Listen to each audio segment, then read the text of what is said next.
Hello and welcome to today's ThinkTalk series on future of leadership, diving into uncharted waters. Now, ladies and gentlemen, let's welcome our moderator for today.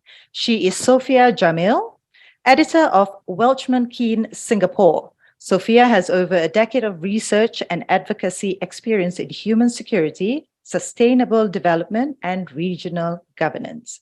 Now, over to you, Sophia. Thank you, Ina, and welcome everyone tuning in from around the globe. It's a pleasure to be moderating the first edition of this year's ThinkTalk series on a topic that is no doubt highly pertinent in most of our minds, given the increasing range and frequency of global vulnerabilities and uncertainties, but also the potential opportunities from the advances in technology. And I'm sure our esteemed panelists for today will provide plenty of food for thought on what we should expect from leaders, but also leaders, including ourselves, on moving forward into the future. So without further ado, I would like to first invite Mr. Ibrahim Patel, Chairman of the WIEF Young Leaders Network, to deliver his introductory remarks. Ibrahim, the floor is yours. Thank you, Sophia. Assalamu alaikum and good day, and a warm welcome to each of our participants to the first WIEF ThinkTalk series of 2023. A special welcome to Tan Sri Dr. Syed Hamid Albar, the chairman of the World Islamic Economic Forum, our esteemed panelists, Ganesh Kumar Banga, Keith Tam, and Pat Dwyer, together with our moderator, Sophia Jamil. The WIEF ThinkTalk series is a program of the WIEF Young Leaders Network, and these are virtual sessions designed to empower young change makers with compelling ideas and in-depth knowledge from prominent leaders as well as industry experts on leadership, business, entrepreneurship, and current global issues. The series brings together inspiring thinkers who are willing to contribute thoughts and individuals from every discipline who seek knowledge in this world of disruption. In a post-pandemic world, the pace of change and turmoil has accelerated. The war in Europe has caused a shortage of food commodities, rampant inflation, and an increase in the cost of living. Climate change has resulted in unprecedented natural disasters, from droughts in Europe, typhoons in the Philippines, heat waves on the subcontinent, floods in Africa and Asia, and the recent devastating earthquakes in Turkey. Amidst this, the advances in technology and artificial intelligence are bringing new opportunities of faster communication, the ability to influence wider audiences, and has blurred the divide between the real and virtual worlds. ChatGPT, AI animation, and other AI platforms are changing the way we interact, transact, and even learn. Leaders are struggling to keep businesses afloat within today's complexities of business operations, supply chains, and markets. This requires revamping the way we think and how we manage to come up with solutions to help entrepreneurs, business owners, and executives to lead in this disrupted world. In this first edition of the WIEF ThinkTalk Series 2023, which is themed Future of Leadership, diving into uncharted waters, we explore and discuss disruptive trends, leveraging technologies such as IoT, skills that leaders should hold to build adaptability within organizations, and of course, the urgency and the way to nurture a more contemporary youth leadership. I'm looking forward to learning from Ganesh Kumar on how to bring empathy and inclusion in leadership in a technology-driven world. From Keith on his thoughts of merging automation and human experience in the hospitality industry.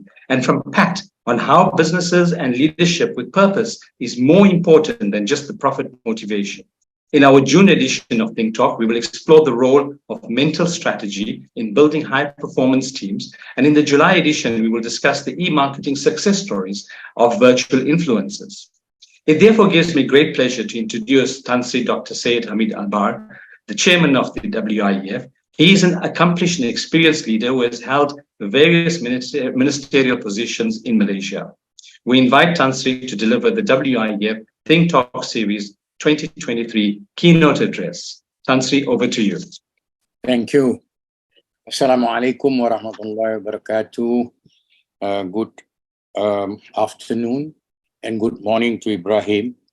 Thank you actually for giving me, as a chairman of WIEF, space for the first time to speak in this WIN network program organized, and you have actually uh,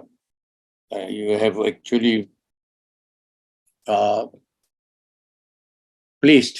put in place all the expert panelists, and I'm sure the participants and colleagues will gain a lot. So good afternoon again to our esteemed panelists, participants and colleagues. Welcome. I joined Ibrahim in welcoming the first ThinkTalk session of 2023. We are going to have 3 sessions, and it is important, I think, at this time for us to be able to talk about the future of leadership and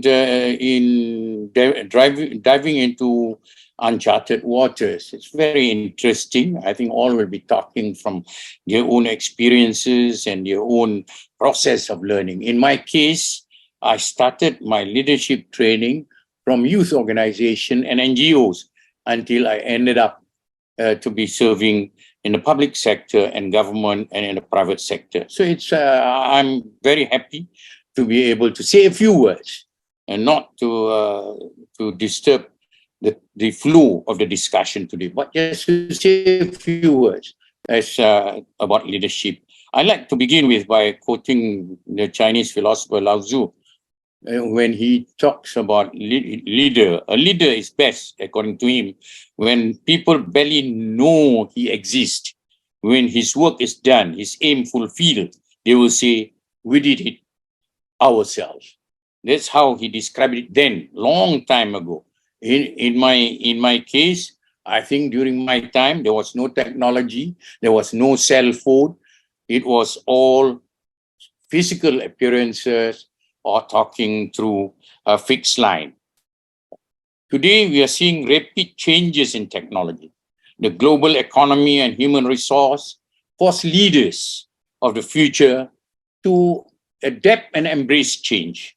As the world continues to evolve, so too must our approach to leadership. Unprecedented technological advances have opened the door to new and innovative ways of leading. Leaders of the future, as mentioned by Ibrahim just now, must be prepared to lead in a digital world and cultivate the ability to use technology in order for us to drive innovation as well as to stay ahead of our competition. Leadership in disruptive times requires for us to be open to new ideas, embrace diversity, and foster an environment of collectivism or collaboration, to understand each other, to respect that there are differences, but we live with differences in order for us to embrace progress. Leadership this requires us to enable to, I think most importantly, is to willingly to listen to the views and perspective of others, learn from their mistakes, and work together to find solutions. They must be courageous enough to take risks and try different approaches to problem solving. Definitely, the expert team panelists will be discussing with you, and I think it is important for the participants to ask them questions, to exchange ideas that will progress for the better. It is only when we discuss for the future that we can expect a brighter tomorrow, and for all of us. There must be able to be strong relationships. We must see strong relationships between leaders, with their employees, customers, and stakeholders. They should motivate and inspire team members while finding ways to connect with end users. Leadership, to me, is a fundamental part of society and business. It is the ability for us to influence, motivate, and inspire people and guide them in the right direction. It is essential for us to progress and grow. All of you attending this ThinkTalk session today are indeed young future leaders. You must focus on the qualities and skills that will be needed to navigate the future. You must be open-minded, able to think critically, innovate, and committed to build a strong relationship that will enhance goodwill, trust, understanding. You must understand the need for us to be inclusive and ensure everyone has the opportunity to share our voices. You must be ethical, responsible, and accountable at the same time for every decision and action that you make or take. You must be transparent and open about objectives. You have to be visionaries who will think big and bold, look far into the future, and see what it can become.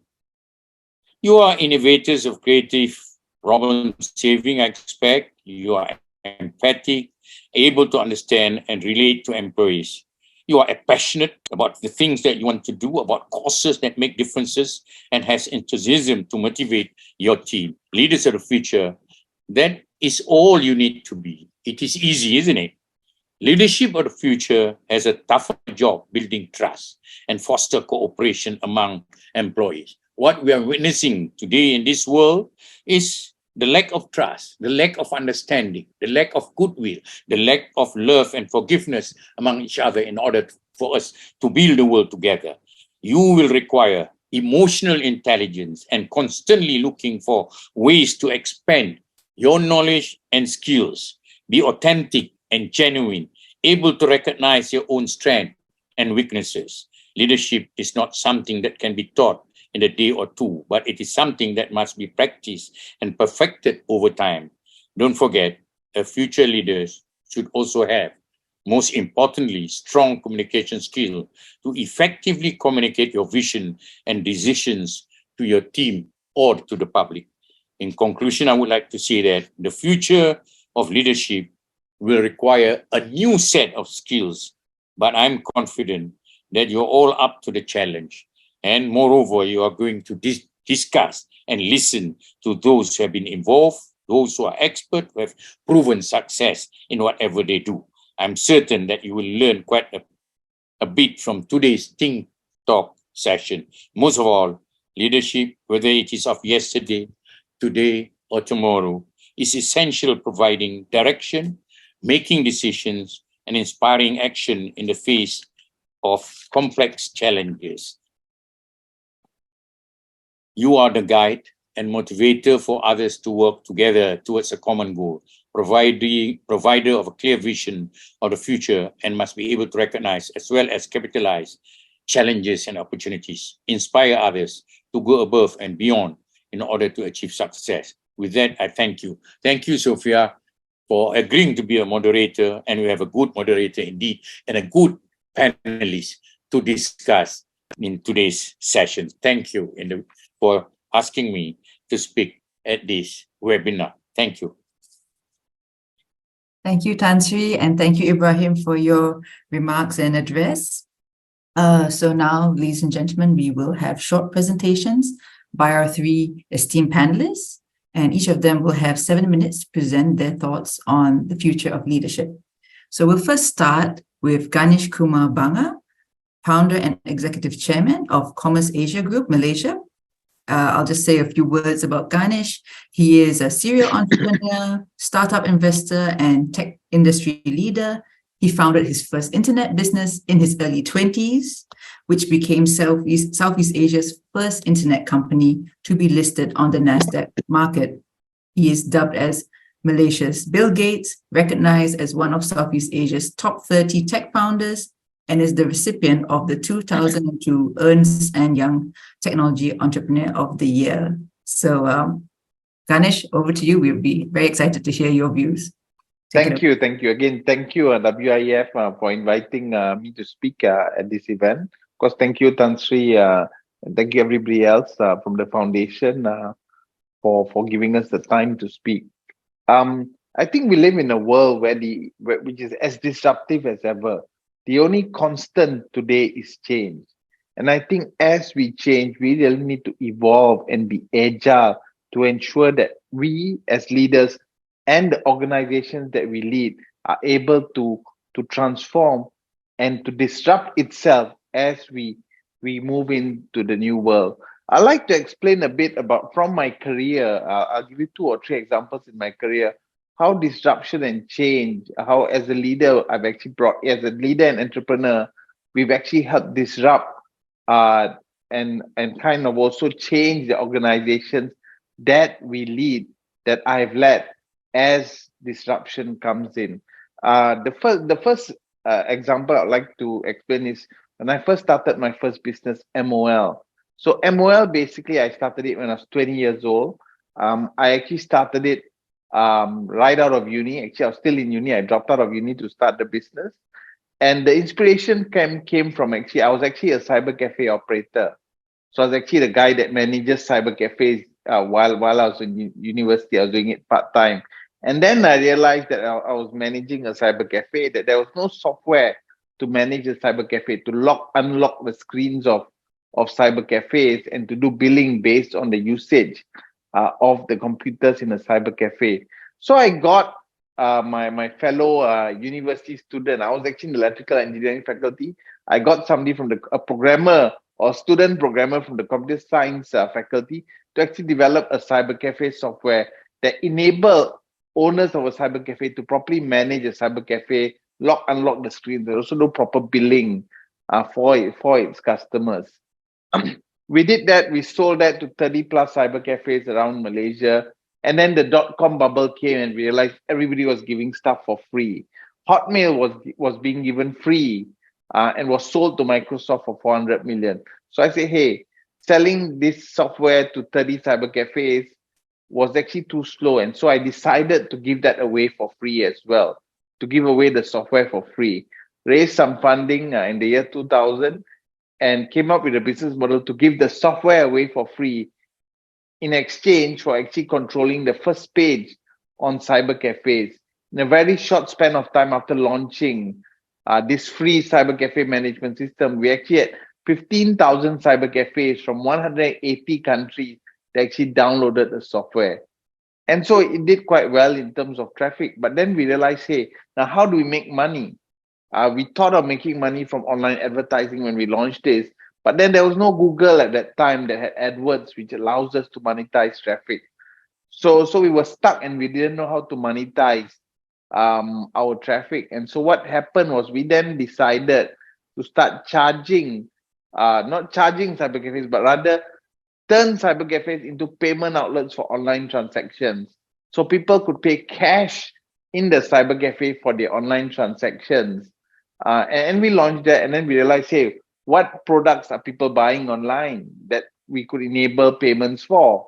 And then we realized something that not many people, this was the year 2000, by the way, not many people actually were buying products online. It's not like today where you have Lazada and Shopee and Amazon and eBay where you could buy products online very easily. And so we were stuck again. And then what happened was one day when I went to a cyber cafe, I realized that people are actually playing online games. And every screen on the PCs in the cyber cafe was actually a Korean online game called Hellbreath. So I did some research and I found out that this online game was actually published by a Korean game publisher. So I flew to Korea and I met the owner or the CEO of the game publisher and managed to convince them to give us the exclusive rights for this game and made it exclusive to our payment gateway. And very quickly, the volumes of our payment gateway suddenly grew significantly. And over the next 10, 15 years of launching that, we actually grew the business to 14 different countries globally, where 25% of emerging market game payment volume actually went through our payment system. And that's how I think as an entrepreneur, as a leader in today's organization, we have to constantly innovate, be creative, and constantly change. Not only as change happens, but we also have to be drivers of that change. For example, in the year 2003, when we actually brought this online game publisher to Malaysia, nobody knew what online gaming was. It's not like a couple of years ago when you have Zynga. Nobody knew it, or Candy Crush in your phone. This was the year 2003. Nobody knew what Candy Crush was. We launched a payment gateway 15 years before the word fintech actually was coined. And it was actually one of the first e-wallets in Malaysia at that time. So it's imperative for us to not just be followers when change happens, but really to be leaders and really drive that change. Move forward 15 years today. A couple of years ago, I actually acquired an Australian listed company that owns the largest influencer marketing platform in Southeast Asia. It's actually a business called Nafteng. This business actually was started by a friend of mine and has 15,000 influencers across, actually now 20,000 influencers across Malaysia, Singapore, and Taiwan. Last year in Malaysia alone, we paid over $1.5 to $2 million a year to influencers on behalf of brands. So brands basically engage us to engage with influencers. Brands basically allocate budgets for us and says, look, we want to target this community. Please get us 100 influencers. Tell them what to post for us to basically reach this community. And this business was doing this process pretty manually, even though it's a digital business and online business. But the whole process of engaging influencers was a very manual process. They actually have to educate influencers what to do.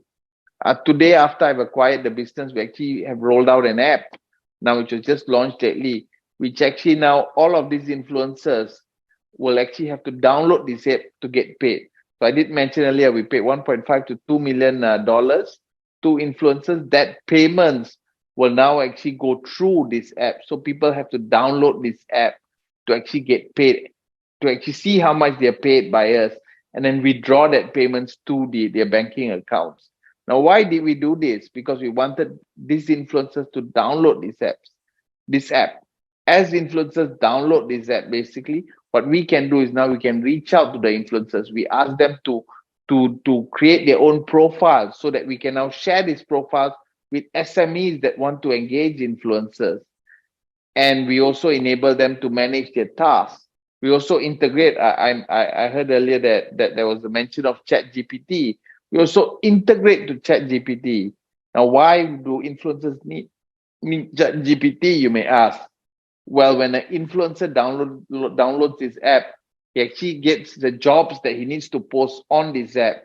So, for example, Dutch lady is one of our clients that basically would give a brief to us. We would then post that on the app, and now the influencer sees that brief and now can just press one button and actually get advice on what to post. Actually, not advice, actually what to post on his Facebook or Instagram account based on that brief, along with his tone of voice, or to be aligned with his tone of voice based on the profile that the influencer has to add.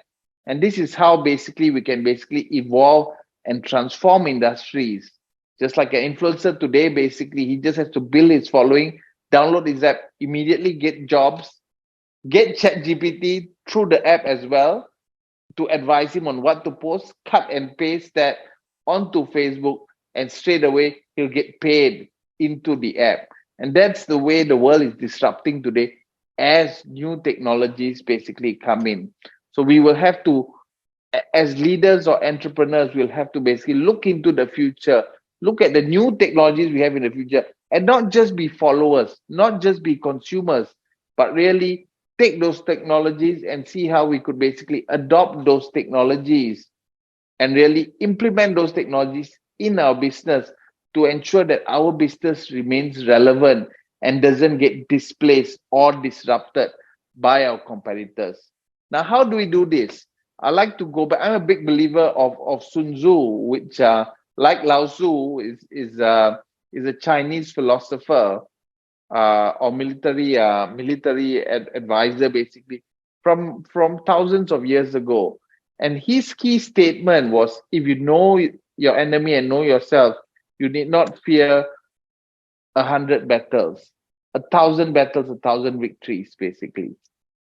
Likewise, when you start your business or you acquire a business or you run a business, you basically need to know your competitors, what your competitors are doing. You need to understand what the market is doing. And the market today doesn't just include people in your industry, but for example, what's happening across other industries. Just like mentioned earlier, what's happening in the influencer marketing industry is not enough today if you're in the influencer marketing industry. But you really need to know what's happening in the influencer marketing industry. You need to understand what are the new technologies happening on AI or generative AI or ChatGPT, and then really think how you can implement these external disruptions into your business. Know yourself, know your enemy, 1,000 battles, 1,000 victories. The last point I have to basically say is that timing is crucial. In every technology evolution, there's a good time to do everything. And in other times, there's no point launching something. For example, if you're looking at launching an e-commerce marketplace here in Southeast Asia, the time was 8 years ago, 10 years ago when Shopee or Lazada launched itself. If you did that 10 years before that, you wouldn't be successful, because if you launch an e-commerce marketplace in the year 2000, what would have happened is there would be no consumers there to buy from there would be no consumers that understand how to buy online and the logistic infrastructure for you basically to deliver those goods for you to build a successful marketplace basically. But so the year 2000 wasn't the right time to launch an e-commerce marketplace Southeast Asia. The year 2008 was the right time. Now what will happen if you launch an e-commerce marketplace today? You will fail. Why will you fail if the consumers don't know how to buy online? Because the war is already won. Lazada and Shopee today are the biggest e-commerce marketplaces in Southeast Asia. If you try to compete with them, you lose, because all the consumers are already buying from them. So today is not the time. So timing is key in succeeding in surviving the constant change that happens today in today's constantly changing world, and as disruptions happen in our industries every day. Thank you. Thank you, Ganesh, for that inspiring talk. And yeah, definitely a lot of lessons to be learned from your experience. I would now like to invite our next speaker, Keith Tan, CEO and founder of Crown Digital Private Limited. Keith left the wealth management industry to become an entrepreneur. Crown Digital is Keith's robotics and coffee startup company, which aims to solve challenges in the F&B industry, namely through the development of his robotic barista named Ella, to address the labor issues that a lot of F&B companies have. Very exciting stuff. Keith, we look forward to hearing more about your journey in blending science and tech with coffee. Thank you, Sophia. I'm going to start my timer. I'm really privileged to be here to share my story with an esteemed group of panelists. It's really a very humbling position for me. Can you see my screen? I'm going to share my story with on how we started. Screens clear with everybody? Yep. Okay, so this was back in 2016. I started Crown Coffee as a cafe within an industrial area, a very small cafe, Crown Coffee serving great sandwiches and Italian roasted coffee. And this was where it grew, the business. And a small little shop, 500 square feet, became the place for coffee for a lot of companies around the Lavender Kallang Avenue area. Some of which are Intel, their headquarters is here, Dimension Data, and a lot of other tech companies, and DHL is there. So for me, I was very, very interested in my customers, right? That was me. My friend took a picture of me. I was obsessed with quality, and I always ensured that my customers are well taken care of, and that they're having a great time. And shortly after this, DHL actually approached me and they said, well, Keith, we just launched an innovation center in Singapore. And, as an innovation center, we host a lot of companies to look at digitalization, and we need a caterer, and your coffee is amazing. Would you like to come? So, 6 months, my first outlet, and then you have DHL knocking on the door. I said, yes, let's do it. So, then we went to DHL, and I became an in-house caterer for them. And I was there serving coffee and always listening to they were talking about digital transformation. How can companies, that was back in 2016. right? And the world was talking about digital transformation. How can you disrupt yourself rather than getting disrupted? And how companies are embracing IoT, and very shortly, actually, one of the IoT startups came to my cafe and said, we just moved into the building. We don't have space to host IoT workshops. Can we host it in your cafe? I said, sure. I paid the rent. You come, and as long as you buy some coffee, I'm happy to host you. So I had free lessons about IoT, and DHL was talking about tech disruption. And this was a time where very quickly we rose, we grew to 4 locations. And I was facing a mounting challenge with labor. As you understand, in Singapore, a laborer's job in F&B, we rely a lot on foreign, labor, foreign workers, and the local workforce is very hard to hire. And at a time, it was how to scale this business, right? Because it's something so laborious, and how do I replicate the customer experience that I built initially? I decided, well, it's either I stay as an owner operator, maintaining the quality, or I have to look at other ways to scale this business. And this is when I thought, okay, and since then, I started looking at artificial intelligence. I'm not from a tech background. I was in finance. And thanks to Facebook and YouTube, the minute you start searching for AI, all your leads, all your updates will come with all the AI stuff, right? So every day, my YouTube channels on TED Talk is about artificial intelligence and then robotics. And this is really to solve the labor challenge that I have. And one day I decided, let's look into robotics. We know how to make a great coffee. And if I can then move the ordering process into a mobile app, and then I have a 6-axis robot arm that could then produce the coffee without any human labor, and wouldn't that be solving a lot of my problem? And I can then scale it massively. So I then started looking at what could that future look like. And then, a lot of thought has gone into it. I thought, okay, first of all, I'm going to have my users on my mobile app, Ella mobile app. And I gave the name Ella. I'll tell you more how I came up with the name later.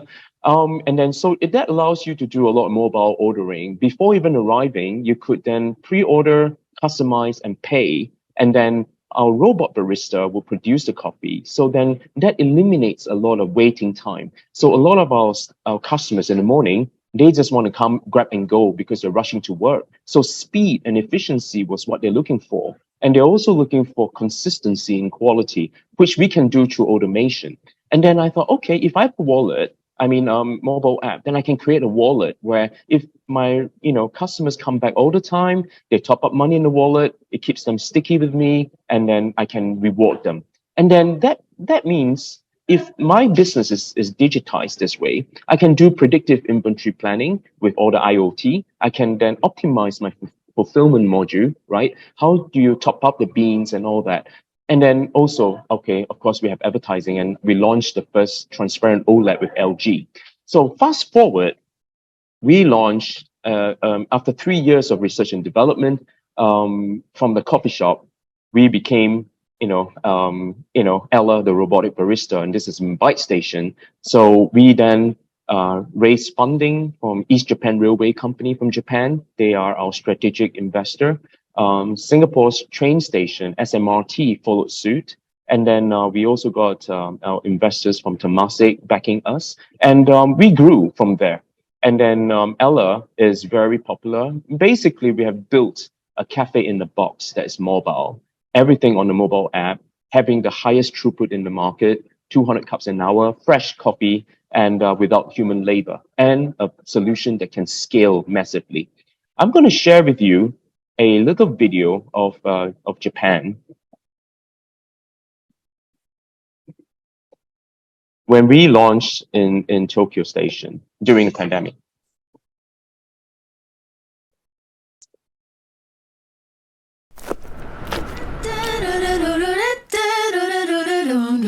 And I'm on a roll.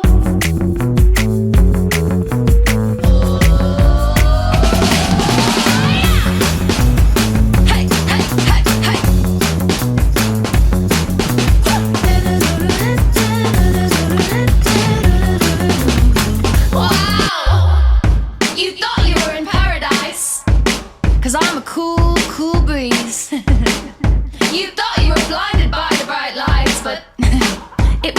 me.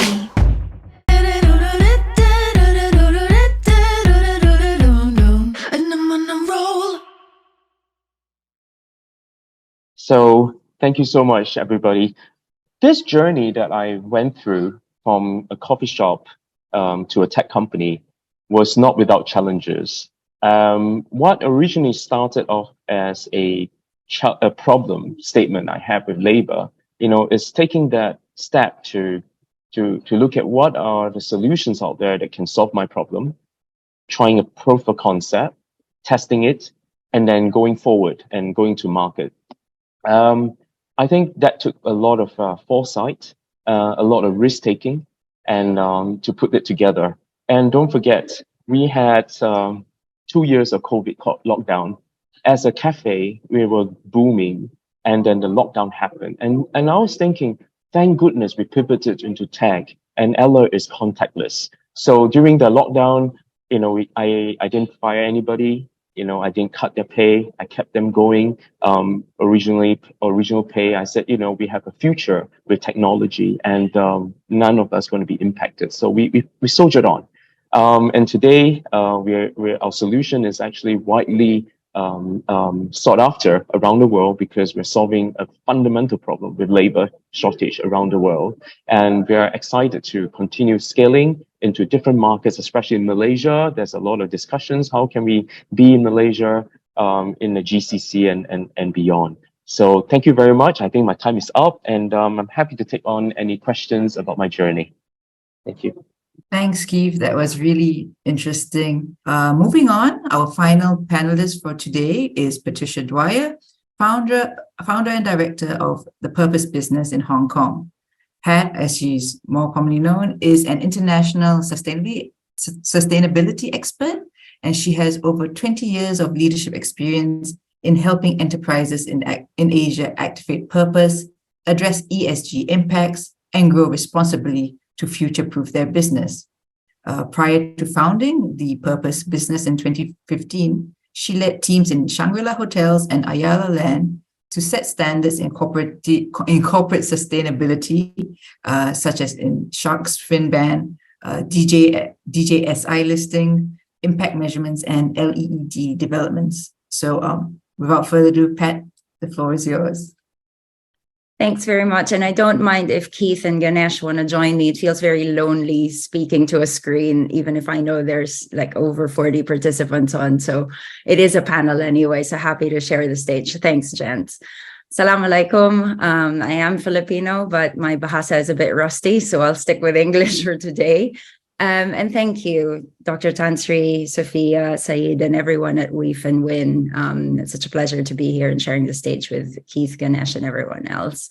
You've heard stories already of how disruption has brought the better side of Keith's journey, of Ganesh's journey. And I guess I'll just add color to that with a slightly different take and a slightly different experience. So I started really as a tree hugger. There's no other quicker way of saying it. I worked in environmental NGOs, and so slightly unconventional route where I come from, a solid kind of environmental campaigning background, went into a corporate role after several years with UN DP projects, and really kind of resistant to go into the corporate world. Many of you might be in that same space of, profit is evil, the behemoth that we don't want to be part of. And it's really interesting to kind of go in at the time that I did, because we realized that there was an opportunity to get businesses to do good.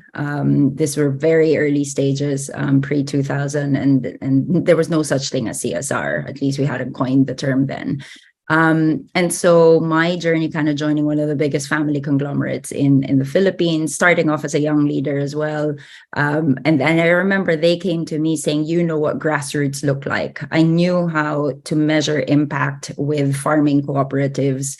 I did not have an MBA, so I don't know what a P&L was in a boardroom.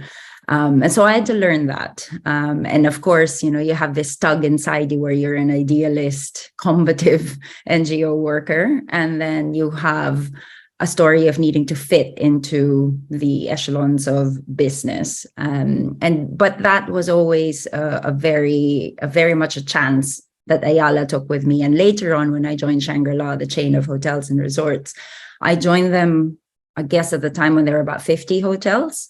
And it was terrifying because the discussion I had with my CEO was, we have a structure. This is hospitality. And, we know how regimented, how standardized it is. And here's the sort of Greenpeace tree hugging Filipina under 30 and who had no idea about, the way that they operated, but at the same time was telling everyone to cut food waste and reduce water consumption and build community development. So you can almost imagine the first lesson of leadership here, which is A, know your stuff, but B, you have to work within a context that you are given or that you find yourself in. And it wasn't easy because sustainability, when you're working in that space, you're educating, you're changing minds, and then you're hoping that investment comes in. And this is between 2008 till 2015, 7.5 years with them. But I must say that the business was enlightened enough to think we can't build 50 more hotels the way we built them before. But what is the balance? And then you coin things like sustainable tourism and responsible luxury. But it is a struggle. And I guess the first takeaway there is in trying to run a sustainable business that takes people, planet, and profit together, there are certain concessions. As an Asian, we all know we're not going to turn off coal tomorrow because otherwise we'll all be dead. But there has to be a transition. And I guess this is my take on the biggest disruption. Our window to 1.5 degrees is closing in on us. 2 weeks ago, the IPCC report came out and it made it clear that we are going to miss that boat. We're going to breach 1.5 degrees in 2030. So as a leader, we're now confronted with a very, very different context that 3 generations, 2 generations, our parents were all kind of confronted with before.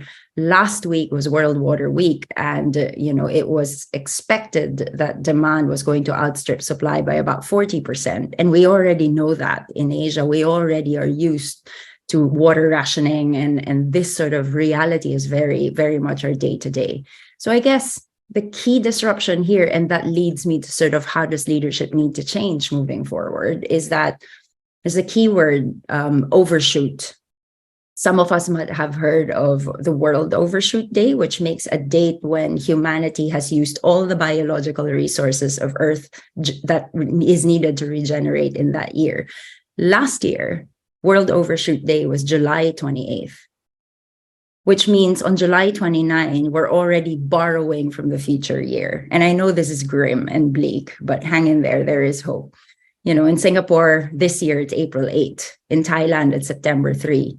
And that means we're consuming more, we're overshooting. If you're filling your bathtub with water, it's not draining fast enough and it's filling more and more and more. And so what is it that we need to do to change the way we think of business so that we're still here for profit? Don't get me wrong. That's still businesses kind of, we have to be profitable, but not profit maximization, because profit at all costs has gotten us here. Profit at all costs has introduced things like social inequity. It has introduced things like climate change. It has, stretched us to things like modern slavery. And so we need to rethink business models that the shareholder is not supreme. And the good news is this is already happening. At the Purpose Business, when I founded this after leaving Shangri-La, the key was really to guide leaders to evolve business as a force for good, right? There is, you've got Patagonia and Unilever and Nestle and Marks and Spencer all being touted as great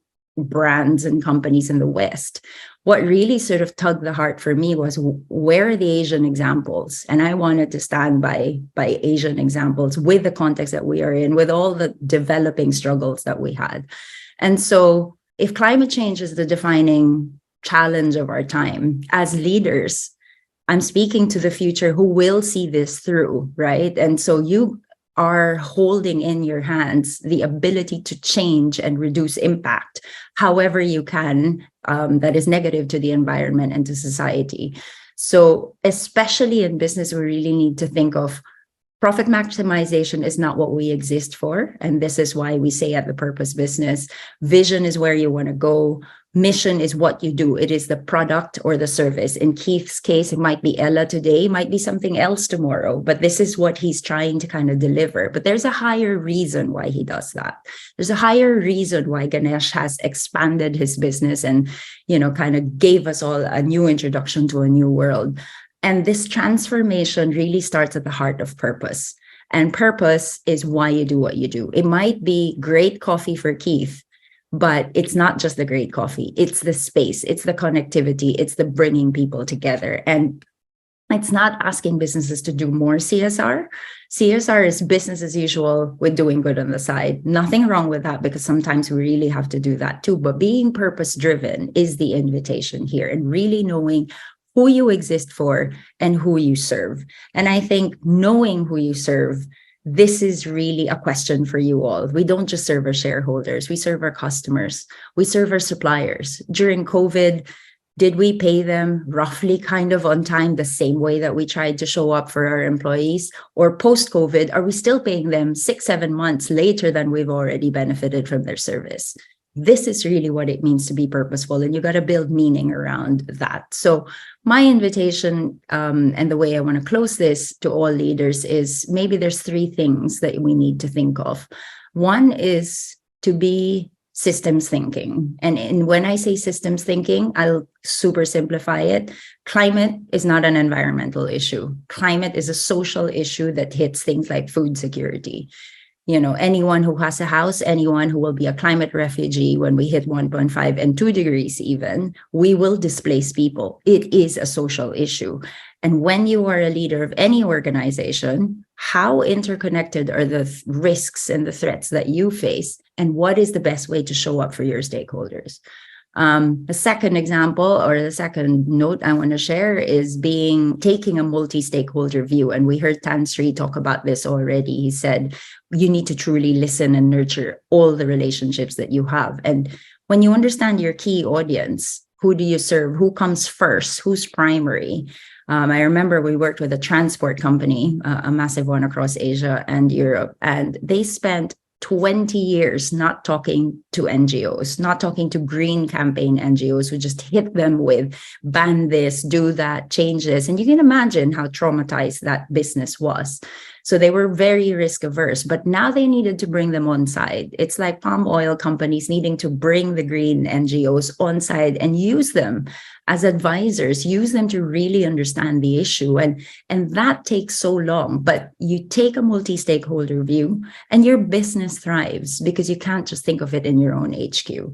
And the last piece is taking an empathetic stance. When you understand who you serve, when empathy, putting yourself in the shoes of others, is in action, this hits things like customer satisfaction. It hits things like colleague satisfaction, and maybe even less turnover. I remember meeting the CEO of Body Shop when he first took over, and Body Shop might not be known to a lot of the youth, but this was one of those first eco beauty brands that we ever got our hands on. And there was a whole program around how the hourly rate for under 21 versus over 21, the true adults, were different. And the CEO was bent on saying 18 and above, 21 and above, new hires, why would their hourly rate be different?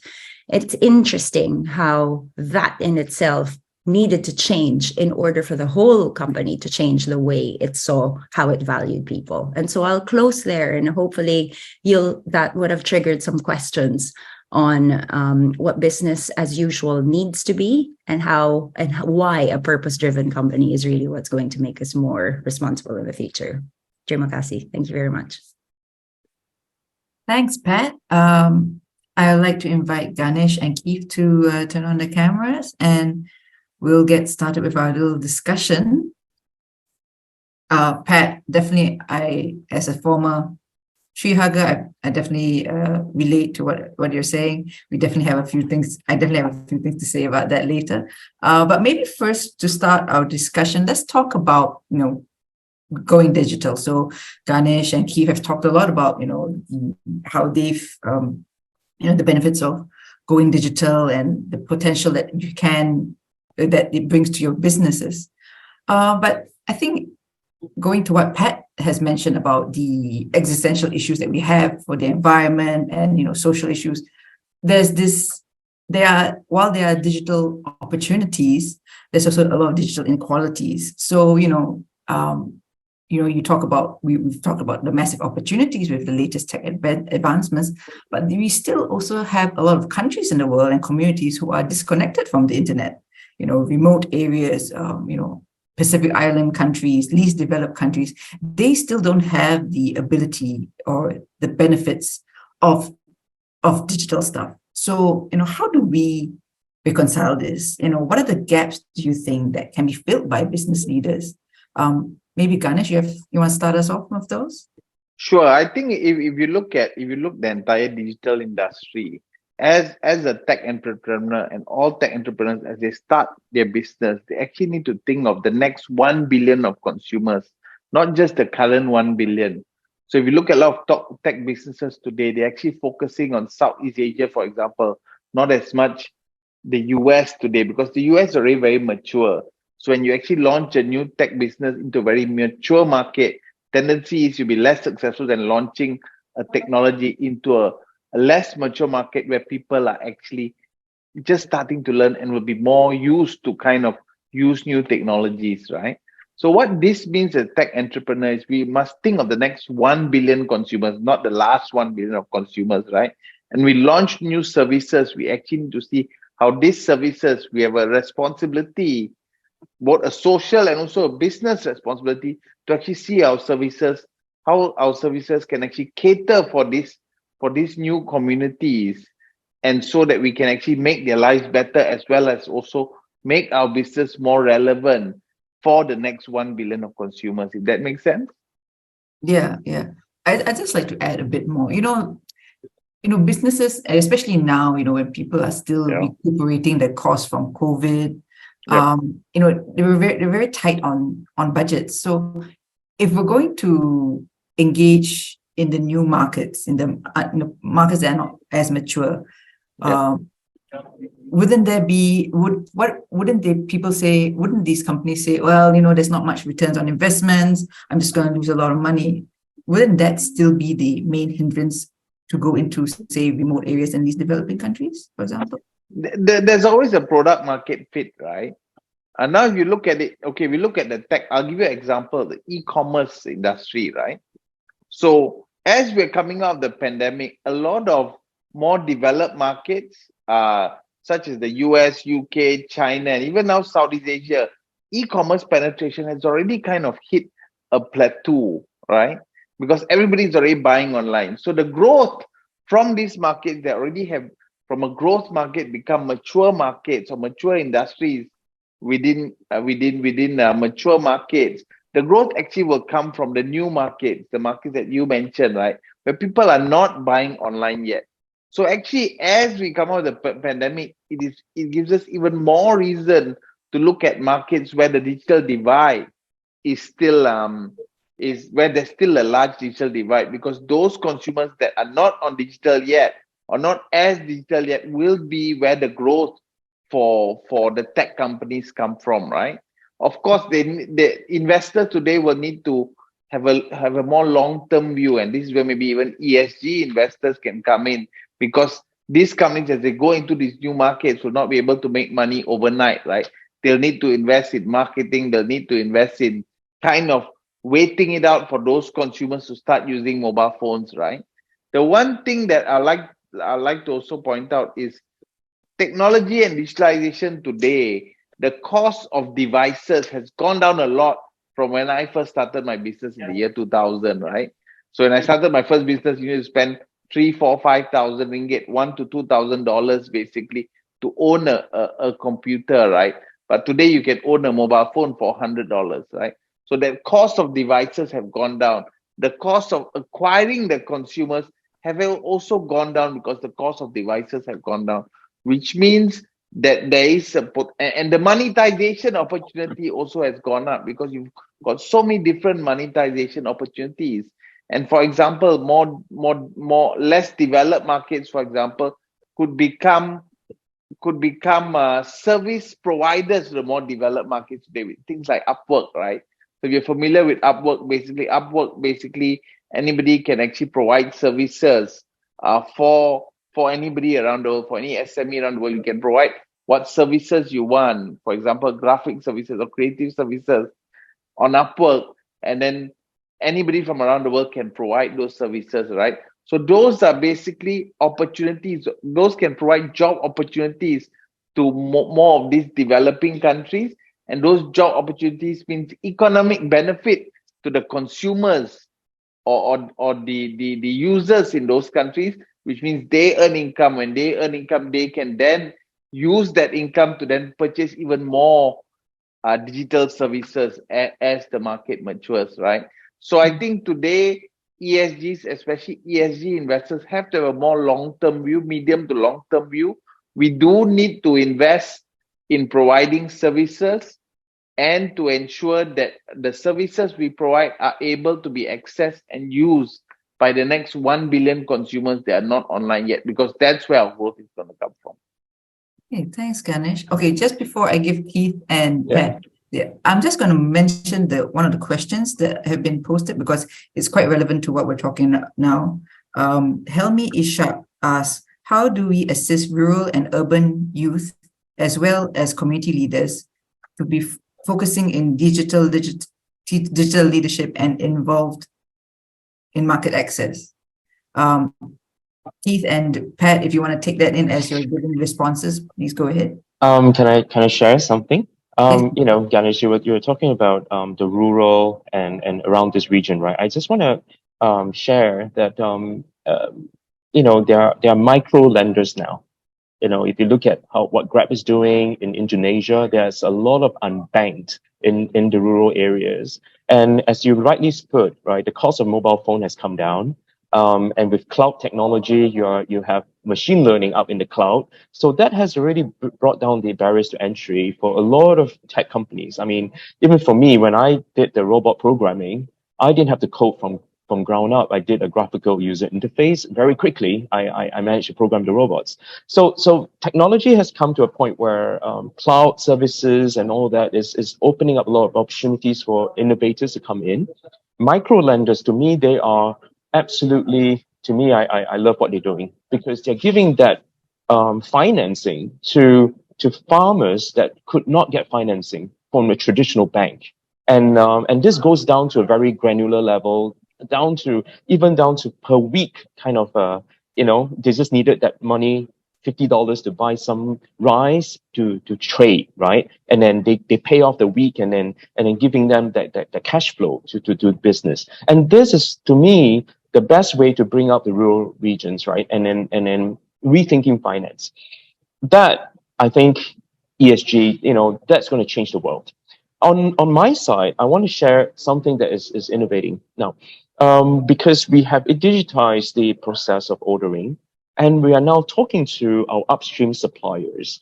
And if you understand about coffee, a lot of them, there are 50,000, 100,000 farmers around the world, you know, a lot in Central America. They probably have a small plot of land where they harvest the coffee beans, and then they bring it over long distances to a co-op that collects everything and then sells on to the traders, right? So there's always this question about where did the beans come from? Provenance, right? The transparency in the supply chain. And this is something that and this is the effort of upstream suppliers through working with, I'm the last mile. So for me, I take on that role. Well, you know, I have my customers on a mobile phone, and every cup of coffee is something that we can then put a bit of money into carbon credits that's going to offset some of that carbon, right? And also to bring that delivery, or rather the provenance from the farm to cup. And this requires a lot of, you know, guys in between we're using the same vision and then you know, connecting the dots, right, through blockchain. So these are already on my side, something that I can, as an end consumer, I could initiate. And then we also need the support from the upstream suppliers to say, hey, you know what, Keith, let's do this together and benefit the guys who are in the farms, right? So these are happening. And that can only happen when you have digitized some parts of the business. And the ecosystem partners have to come together for the wider good. So that comes back to what Patricia was saying, but purpose. Yes, I'm displacing some jobs, displacing jobs that no one wants to do anyway. It's laborious. This opens up an opportunity to just say, well, since digitalization has opened up, so we are cheaper. My coffee is cheaper than what a human barista would charge, right? But that means that the human barista would be paid more. In future, if you want a human touch, you can pay more for that person to be there, and they get paid, well for their craft. And this is where technology is going to come in to say, well, the things that can be automated ought to be automated. And then if you want to pay for a human experience, you pay for that. So it leaves me a lot of space to look at the wider purpose. How can I divert some of this great work through automation, right, to benefit people upstream and all that? So purpose is a big thing that we're looking at.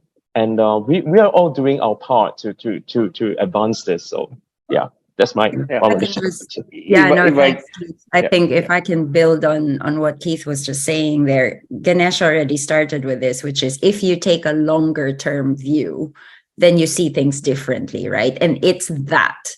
We can't take long-term views on some parts of the business and then be schizophrenic and say, oh, but here I'm going to penny pinch and get the results back.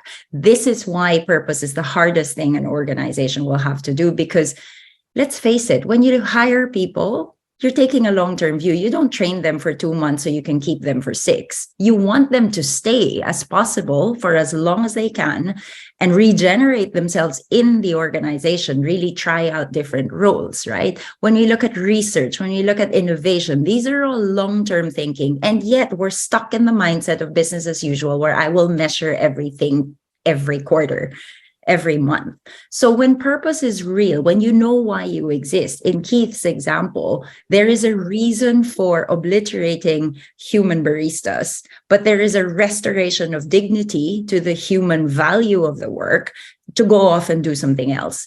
We worked with a contractor. So you can imagine men largely hanging off building sites, how big a health and safety issue is that. They've gone so far as to bring business, building models, obviously automated, but the goal was to reduce the impact of the heat, the humidity wherever you are in Asia, and reduce that sort of human exposure so that they can themselves do other things. Because guess what? Who programs the robots? It's still us. It's still the value of the human being, right? So what the contractor has done actually is opened up women being able to go and do the hard job because they don't have to hang off cranes. Everyone's sitting and getting trained on doing building management that is automated, that is online. People can come in 4 hours of a day, 8 hours of the day. New graduates are in there as well. So it's sort of leveled the playing field already. And that's an example of a purposeful company that has really transformed and used technology to support what it does,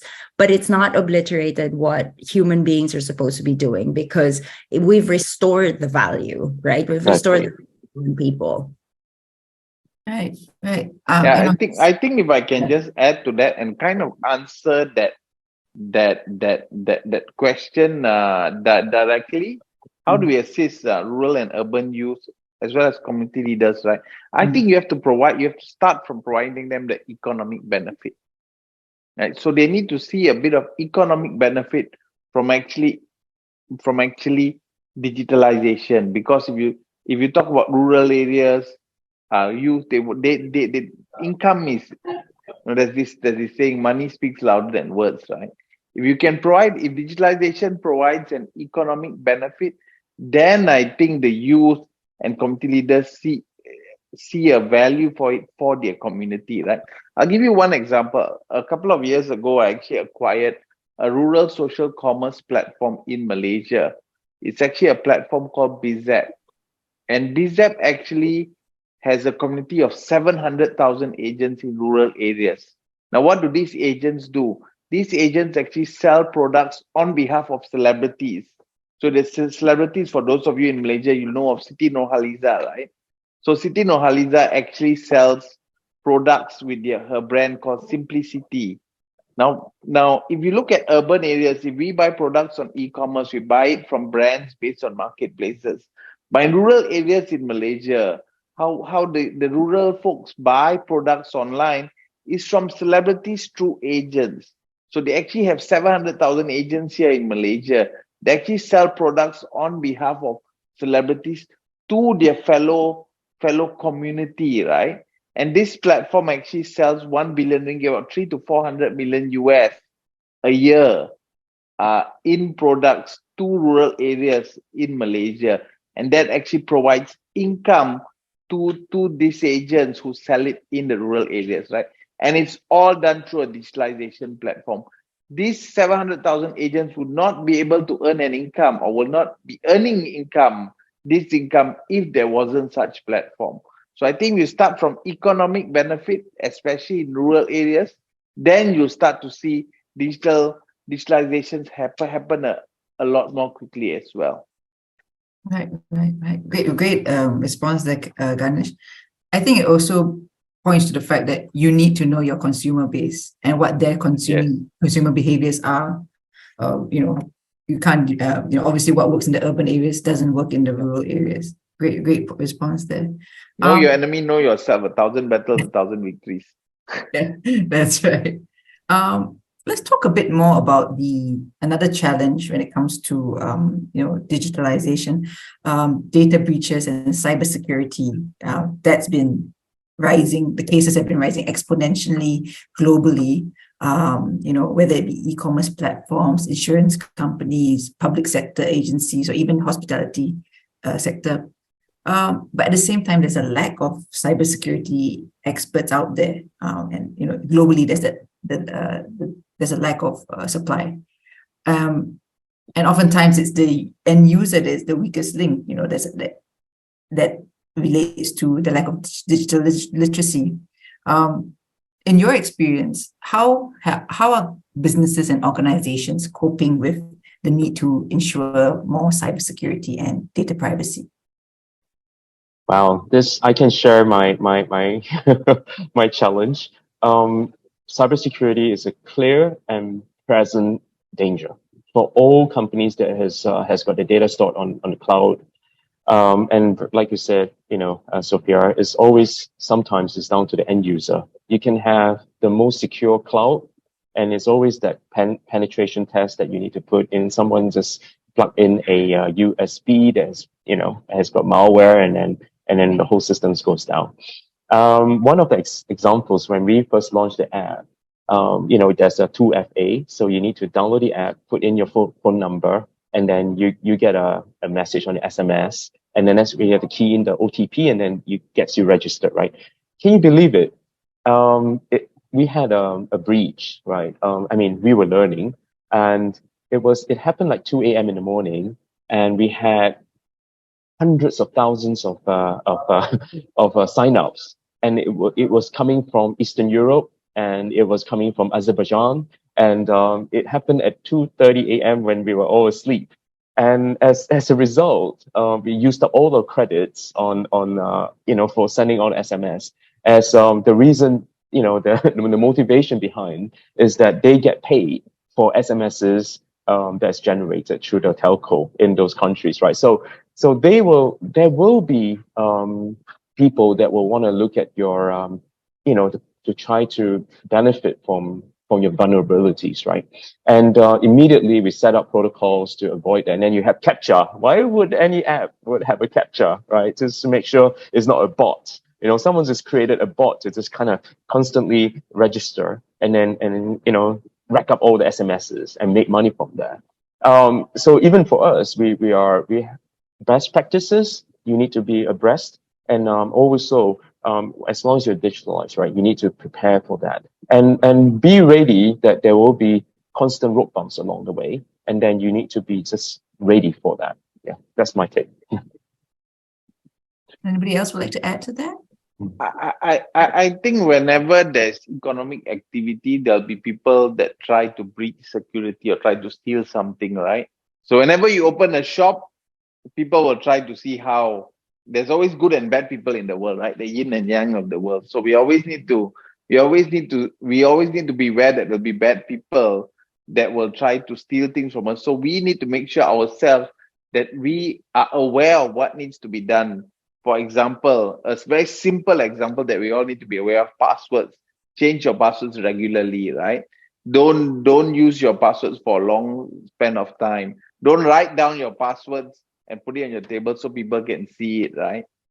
So that's leaving your password on the table or not changing your password regularly. It's just like putting your key under your porch pot. You see what I mean? So these are the things that we need to be aware. And sometimes the smallest things will actually prevent security breaches. But in no means does these cybersecurity issues should prevent us from actually adopting digitalization, right? Because it's like, because you're worried people will steal stuff from your shop, you don't open a shop, right? You just don't do that, right? You still open your shop, but you take measures to make sure you lock it properly and you change your keys frequently and whatnot. So I think we internally have to make sure that we take those security steps to actually prevent these security breaches from happening. Right? I think governments there also plays the role to educate the community to make sure that and I don't think we're doing enough of that. I don't think governments are doing enough of that in terms of educating the community how they actually can make these small steps to prevent these security breaches. Right. And I think that also points to the fact that one of the future skills you need is not only to be adaptable, but to skill up.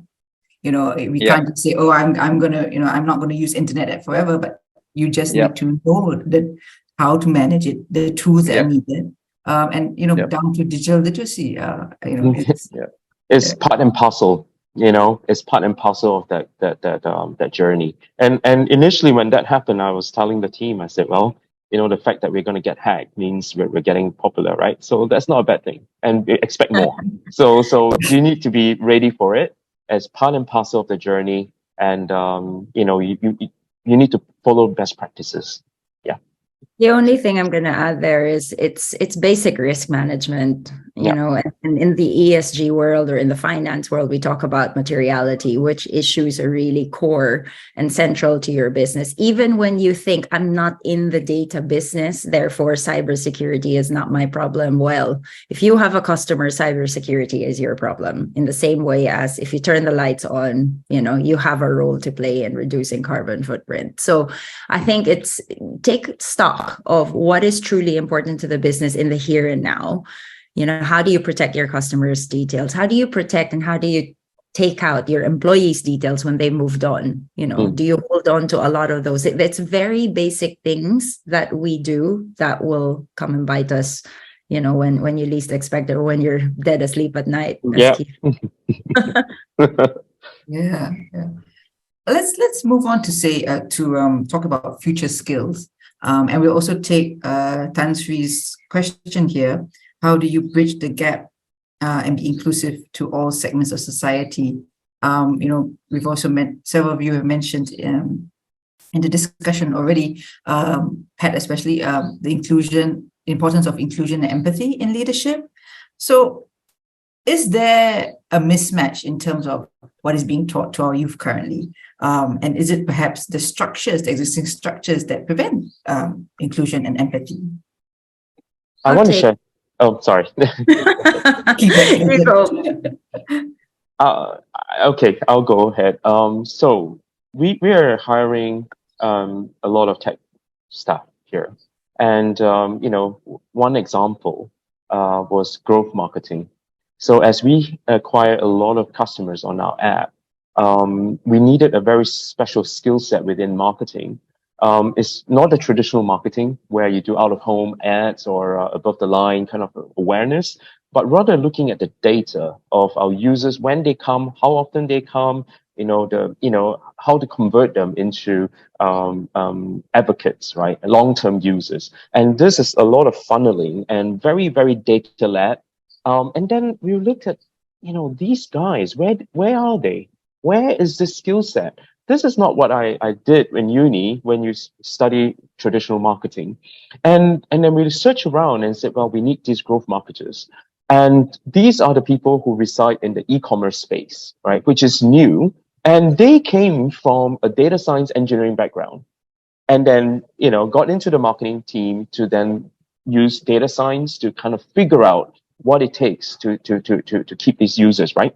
So these growth marketers were not originally set up in the textbooks, so that means there's a gap. And because these are new requirements as we go digital, and we need all these skill sets, right? Are there enough of such talents in the marketplace, right, to fill the gaps? I think upskilling, reskilling is very important. This is something that I would like to share, that the Singapore government has been forward-looking. Besides the youth that we are grooming for the future, how about the existing workforce? They're in the 40s and 50s, where they were groomed for the past, and what is it for them for the future? This is where upskilling, reskilling is really important, and to give them an opportunity to rethink what could their next 10, 20 years could be like. And this takes a lot of support from agencies, to provide this upskilling, reskilling, institutions, universities, to look at, okay, it's not just programs for the young, but programs for the middle age, right? For the career guys who are trying to transit from traditional into the digital world. I think this ecosystem is essential. And that's where empathy, right? How are you going to help those guys who are, impacted, right? And they are getting retrenched, and upskilling them for the future. And we are hiring. So, we take on NUS, recently at the careers fair. We said, well, we are willing to hire your adult learners, right? Where you have reskilled them with, the digital tools. And they come with very strong experience in the past, maturity. Now, with that needed new digital skills, can they then bring some maturity into decision making, right? And that's worth a lot over years of experience, right? So taking on these impacted workers as well, giving them a chance. Yeah. If I can extend what Keith said, so it's not just the adult learners, but with the labor shortage that we're all facing, labor is in front of us. We're just not seeing it that way. So what is the biggest mismatch is we've been taught in business as usual that productivity is down to the second. I'm going to pinch out my return on every single employee, right? When I was in Shangri-La, we thought about a lot of the things that needed to happen, front of house, back of house. And who are the people who would really be best to do that? You'd be surprised. People with disabilities are so good in some things than we ever will be, those who are supposedly able. So we mapped in security, in F&B, in the kitchen, in stocking, housekeeping, pantries. What skill do you really need? You need someone who doesn't gossip. Heathrow Terminal 5, when it opened, it hired deaf mute in London because truly, they're laser focused. They would pass out and they would look at things. In security in Shangri-La, this is what we do, the deaf mute. And we had a few others who were just so focused on what they see. They would spot cocaine if, it was right in front of them. They would spot all the things that we don't look at.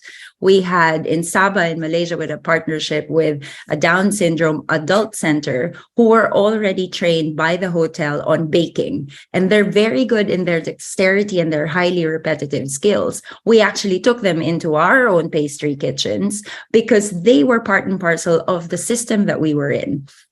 Packing your chocolates, that fine ribbon that needs to be pristine and perfect.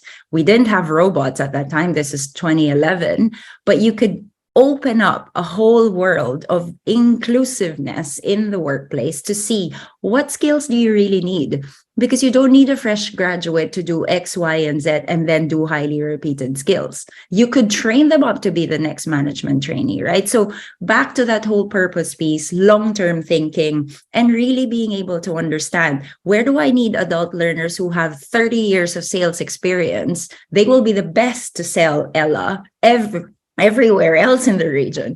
Where could I get people with different abilities who are more in tune and sharper in each of the tasks that we have? But this requires the business to really look in. What do we really need? And what is nice to have? Because once you do that, it's just so exciting who you can bring along your journey. Yeah, excellent. And as someone with a brother with autism, I can totally understand that. And it's just about understanding what are their talents, what are their skills, and really finding a space for them to maximize on those skills. Unlocking that, because the dignity comes back, and he's got magic. Let's put it out there. Absolutely. He has a photographic memory. He's a walking bus guide. If anyone wants to know how to get from A to B, you just ask him. So yes, he can memorize passwords that we will always forget. He's key to cybersecurity. Yeah, exactly. We have about 8 minutes left. Let's see let's talk about future challenges for leaders. Or perhaps maybe we'll just wrap up with one or two questions. We're all Southeast Asians here. What issues and gaps do you think leaders should pay more attention to in terms of bolstering equitable and sustainable development in this region? And obviously there's a lot of issues and gaps, but what's one thing you think has been overlooked or needs to be improved on? Anybody who wants to start? Ganesh, perhaps? Yeah, I think the need for diversity is important. And diversity here is not just gender diversity, which a lot of people talk about. It's also racial diversity. It's also economic diversity. So we need to, people that we hire, for example, we need to also have people not just from a particular geographical area, but from both urban and rural, so that we understand the needs, understand the market in those areas as well, right? So I think we don't look enough at overall diversity, not just gender diversity, right? In the tech industry, we talk a lot about just gender diversity, but I think it goes beyond that, right?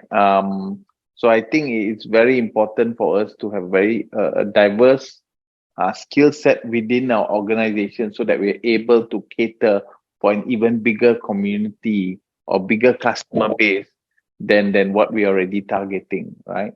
And I think the other thing is, as we want to hire people, or as we want to bring in people, staff today, especially the millennials today, they actually want to work for people that have empathy. They don't want to work. It's not like 10, 20, 30 years ago where they don't care who they work for, right? They just care whether they get paid. Today, the staff today, they can just walk out and work for Grab or drive an Uber. So they want to really make sure that the people they work for actually look at the bigger picture, look at ESG, have empathy, right? And are not just out there to just get a profit. So I think diversity and really having empathy and making sure that our staff know that we are truly empathize with or have empathy from the heart, I think is important as we become leaders to the future generation of people that work for us. Pat and Keith, anything to add? Well, yeah, I do. I totally agree. As a startup founder, all odds are against the company, myself. We have to make it, right? We have to be working extremely long hours to prove ourselves, because as a startup, all odds against you. And you're right about the new Gen Zs. Their family is well-to-do. They don't need a job. They come in for the purpose. So it's no longer, for survival. And to attract them, you need to have the purpose-driven mission. And they need to see themselves as part of that purpose for a bigger picture. I think that message must shine across. And I'm learning as well. I'm known to be a very intense person. I go very deep and very, very intense. But at the same time, being mindful about the generation of staff that we have here, and to keep that message going, like the culture, all that stuff. So for sure. And recently I've been looking at how to spread goodness. In the past was about how to make it as a startup, to prove that we can use automation. But now it's really, how do you spread goodness through the cup? So then it's in tune with everybody, that whatever you do, it's going to translate into that cup of joy that a customer is gonna have, and your technology is going to make that joy across the world. And how can you turn that mission into that purpose. So I think that's really important. Yeah, for a company. Nice. I'll close with three things real quick. The first one is everybody thinks that, we've cracked the environmental issues because you can calculate emissions and you can offset and all that.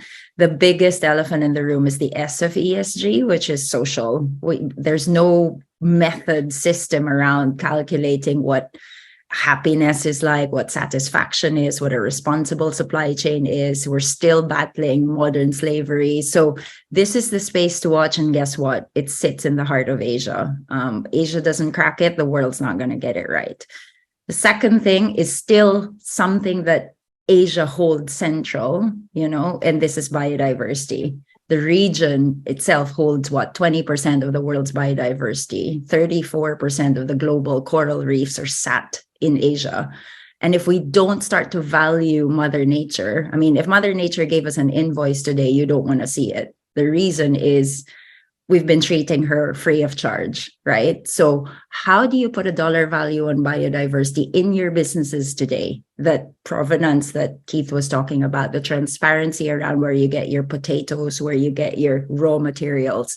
This is going to be key for Asia moving forward. So if you're in any business that sources any raw material from Mother Nature, this is going to be gold.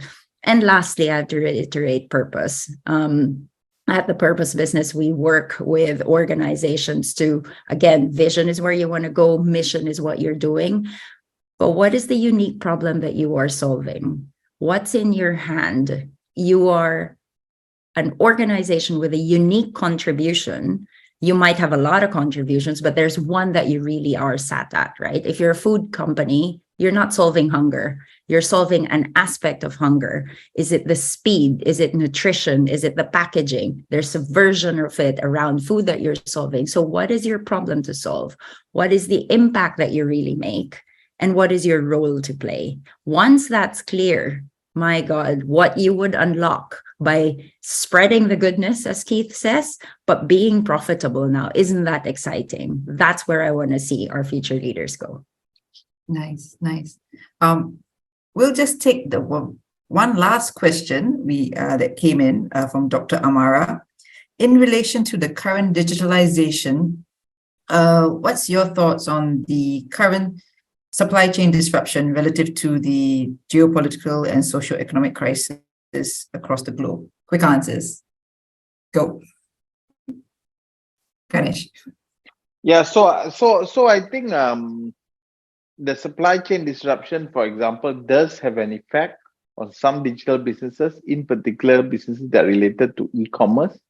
Because as you know, one of the trust or growth areas of e-commerce is, of course, cross-border commerce, where people can buy products from anywhere in the world. And we are seeing growth in that sector be muted, if not negative, actually, because of the current disruption. So it does affect the growth of the industry that we're seeing today, at least in the interim. Nice. Okay. For me, the pandemic has caused a lot of supply chain. There's a chip shortage. Some of the chipsets that we're using is at a 1.5 year wait list. I ordered a year ago, it's still not here yet. So we had to look and, we tried to then purchase from all around the world, and everyone stopped piling because they are worried about that. And that caused even more severe supply chain issue. And as a result, we innovated and we created our own PCB boards as a way to just survive, because we had to find a solution and we built that on. And that actually cost down for us. So I think we need to, supply chain, geopolitical issues with the whole war is going to come, and is already there. As companies, we need to just be ready for it and think out of the box and solve the problem along the way, and being nimble and adapting to the new normal. So I think adapting quickly, pivoting quickly is obvious, is really key for survival, I'd say look at closer to home. There's a lot of these disruptions that are going to keep coming. So do you really know where you're sourcing from? Who is it that you're buying that nickel from? Who is it that you're buying that raw material from? And what are the alternatives? You have so much of bioplastics coming from cassava and seaweed in Asia now. You have so much of oyster shells trivia. Oyster shells make great soundproofing. This is a mystery to a lot of people, but designers have long been using this. So the answer is in nature, actually. And, you go into biomimicry and all that, but there's a lot of answers that architects, designers are now pulling from nature, because we know that we're going to have to localize and regionalize our supply chain a little bit. We'll still be dependent on the global system. But what is it that you can take from where you are? Hint, hint, that's lower cost of operations as well. So Produce local. Produce local, collaborate, and be open to collaborate, right? Yeah, that's really Excellent. Thank you, all three of you, for your excellent, inputs and thoughts on the issue. I think the audience will definitely agree that it's been excellent and definitely a lot of food for thought. Thank you, everyone. I will now hand the floor back to our MC to wrap up. Thank you. Thank you to all our distinguished guests for being here today and making this webinar successful. Now, thank you to all. Unfortunately, that's all the time we have for today. We truly hope that you have gained valuable inputs and ideas.